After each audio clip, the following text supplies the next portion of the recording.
creating a market imbalance that will ultimately disadvantage Indonesia? I think, unfortunately, it already is creating a market imbalance. You see, the problem is that the Indonesian biodiesel program has been too successful. Today, it's very credible. People believe B50 will happen. They don't know when exactly. There are still question marks over implementation. But people believe that Indonesia will increase its biodiesel mandate, and the government's been very clear on it. The problem is, when everyone believes that it will increase, they know that the demand will come. So if you go into a shop and you say, I will buy everything in this shop, they will put up the prices. Yeah. So at the moment, what we're seeing is that the attention on biodiesel means prices stay high. Now, the problem is with low diesel prices, when palm oil prices stay high, it means the cost is very high, because the big part of the cost, the major part of the cost of biodiesel is, of course, the difference between the palm oil and the diesel price. The cost of transformation is relatively small compared to that. So yes, it is a problem. In a way, the success of the policy is also its biggest problem.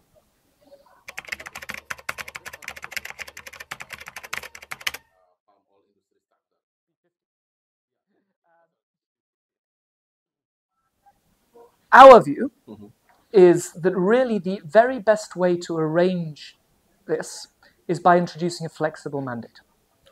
So, as you know, Indonesia so far has taken a view of increasing the mandate. They increase the biodiesel blend every year or so, and it is a fixed volume that then is issued by the ministry that says that this is the amount of production we want over the next year. The problem with that, as I said earlier, the problem with that is that, of course, the price of palm oil and the price of diesel change. Sometimes biodiesel is very expensive. And remember, the major cost of biodiesel is the cost of the difference between diesel, the subsidy to subsidize between diesel and palm oil, right? Yeah. So sometimes palm oil is very expensive, diesel is very cheap. It's extremely expensive, right? Yeah. Other times, though, palm oil prices can be very low. And because palm oil prices inside Indonesia are lower than the world price because of the export tax, sometimes your palm oil prices here are lower than your diesel prices, historically. Right now, no, but historically. So, again, I take the analogy of a shopper, of someone who's going shopping.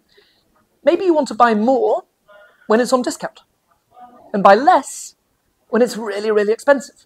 Yeah, correct. So, a policy that, in our view, would be far better value for Indonesia and far better for long-term energy security is if you instituted a flexible mandate that looks at the relative prices, maybe on a quarterly or half-yearly basis, and decides to allocate based on whether palm oil and diesel are the prices very far apart or are they closer.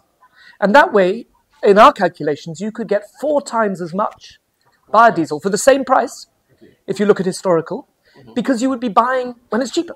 Now, there's an analogy here with a country that's very similar to Indonesia, Brazil. Brazil is the Indonesia of Latin America. It's the biggest producer of soybeans. It's the biggest sugar producer.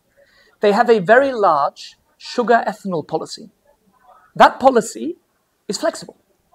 It varies between 45 to 55% by allowing millers to choose whether to produce ethanol or sugar. In our view, that would be ideal for a country like Indonesia, to do a flexible mandate. Palm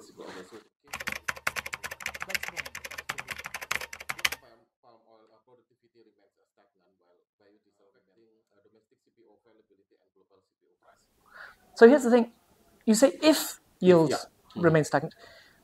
Yields will remain stagnant if you continue to have very high export taxes.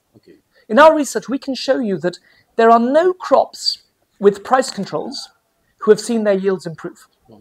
Why? Because greed is the biggest motivator.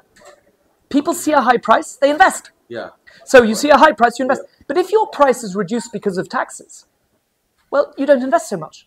And you certainly don't plant. And if there are problems with land titles, as we have in Indonesia today, well, then you don't plant either because you're worried, right? Yeah. So it's clear that at current trajectory, Indonesian production structurally will not improve. So what does that mean? Well, that means that you increase the levy to fund the biodiesel. You use more biodiesel, you export less. Yeah. You need to increase the levy further. You can see it's a vicious cycle. Because what is happening is you are having to increase taxes to try and fund but you are producing less. A flexible mandate solves that because it means that you don't need to increase the levy so much. So in our view, we need to see big investment in palm oil to improve yields. You don't get yields from nothing. Yeah. You get them from investment, from hard work. And right now, people are not investing. And the other point to note on this is that Indonesia will need vast areas of replanting in the next 10 to 15 years because you planted very quickly. Okay. So your replanting will come very quickly. So there needs to be big investment. That investment will not happen if you have very high taxes, if it's unattractive to invest in the industry. So your point is exactly right. Where the issue here is with stagnant production, more or less stagnant. Next year will still increase a little bit, but not as quickly as the biodiesel might. You will end up with a problem. And to solve that, we think the best solution is a flexible mandate.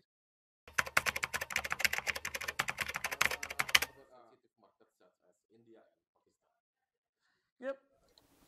In the end, we can see very clearly that it is, as you rightly point out, it's all about price. Okay. So, but the question is, what is the relative price of palm oil? Yeah. So, in India today, palm oil, soybean oil can kind of compete.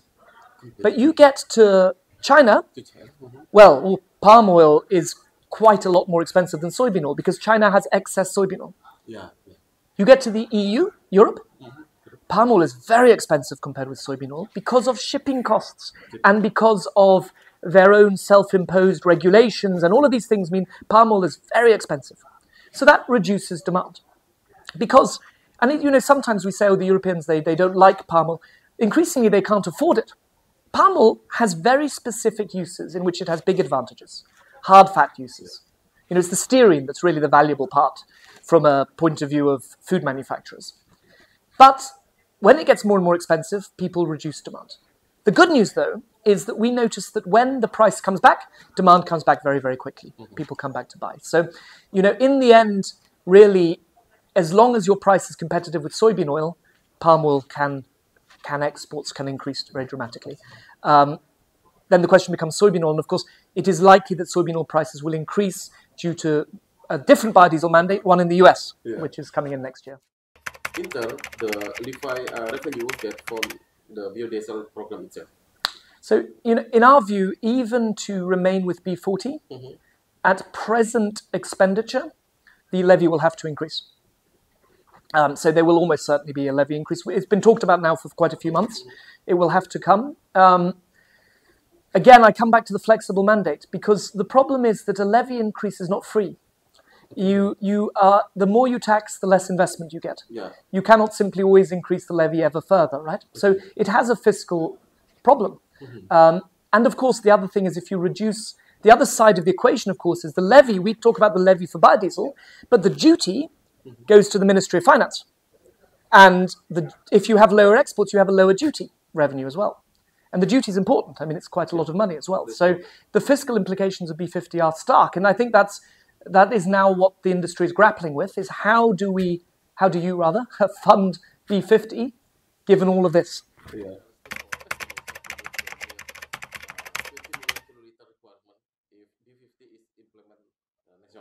You have one plant currently where there's a bit of a question mark over its status. Other than that, it is very, very tight in terms of biodiesel capacity, though there are plants being constructed.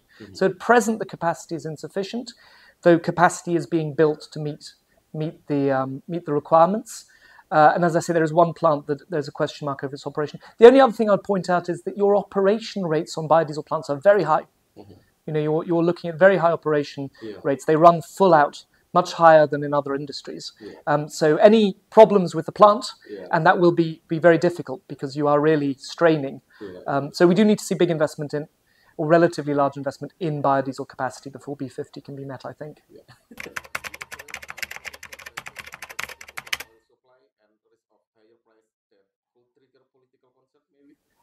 You know, the cooking oil supply issue is very interesting because you have such vast volumes of palm oil in this country. Even if you are consuming 50% of it domestically, that's still a lot. So where do these cooking oil supply issues come from? I think a lot of the time that is to do with logistics. It's to do with issues on distribution. It's not really to do with availability of oil. You know, you have plenty of oil. Although I know you love gorengan, so you do eat a lot. I mean, your consumption of fried food is... My wife's Indonesian. I mean, any gorengan in the house goes immediately. But in general, I think availability is really about logistics and about price signals, right? So I don't think there'll be an issue. I think the only thing that can cause an issue is if people think there's an issue and you get a panicked buying, right? Okay, yeah. So that's what has to be avoided. We've had these problems before, right? Where there's just no cooking oil on the shelves because people panic buy. But in theory, there shouldn't really be a problem with availability of cooking oil. So,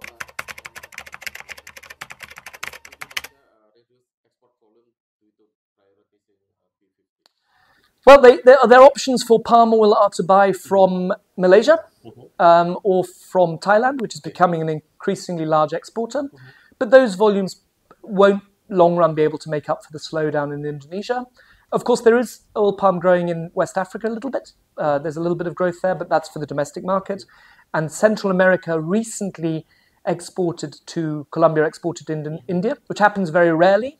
But that was, again, due to some issues with their storage, not so much. It's not going to become a regular occurrence. So basically, you have to switch to a different oil, is the answer. Now, that has a problem in terms of quality of the products.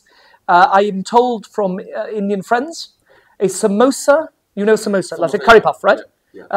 Fried in soybean oil, not nearly as good as one fried in palm oil. But they'll just have to put up with that because palm oil will become more expensive.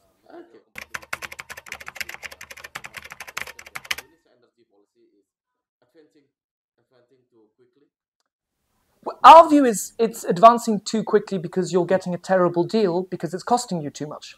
If you buy more carefully, you can do more because to push at this stage with these, and as I say, the price remains high because everyone assumes you're going to have B50, right?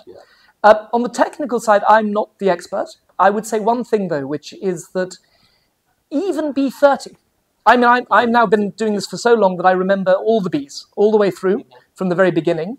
And I remember people saying B30 was impossible. So the technical accomplishment of what's happened is really quite impressive. People didn't think B40 was possible, honestly.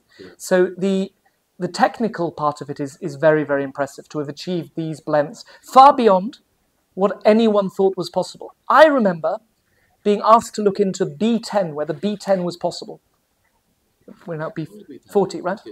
And of course, the car companies weren't happy because it's difficult for their engines to run on these higher blends. But what Indonesia's accomplished is really quite remarkable.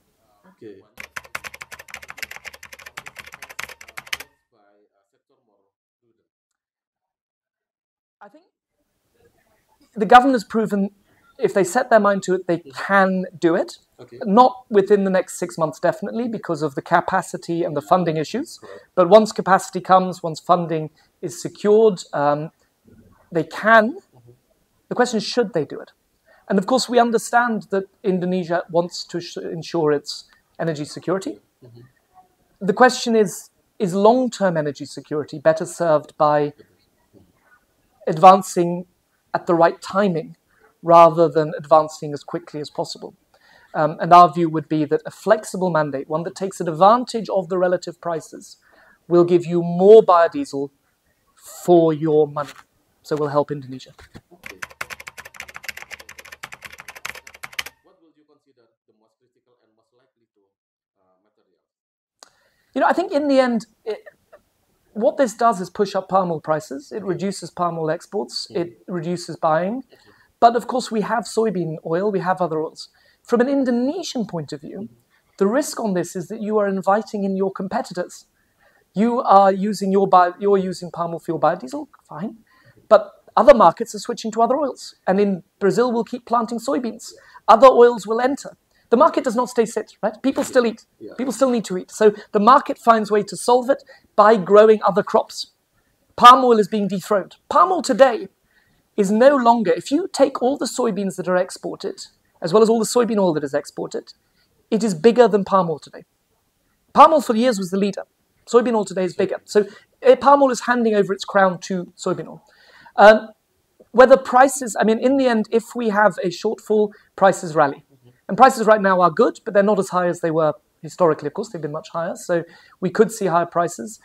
The problem for you, of course, is that you won't see higher prices in Indonesia, because if the world price goes up, your price, because of the levy, stays the same. So no incentive for your planters.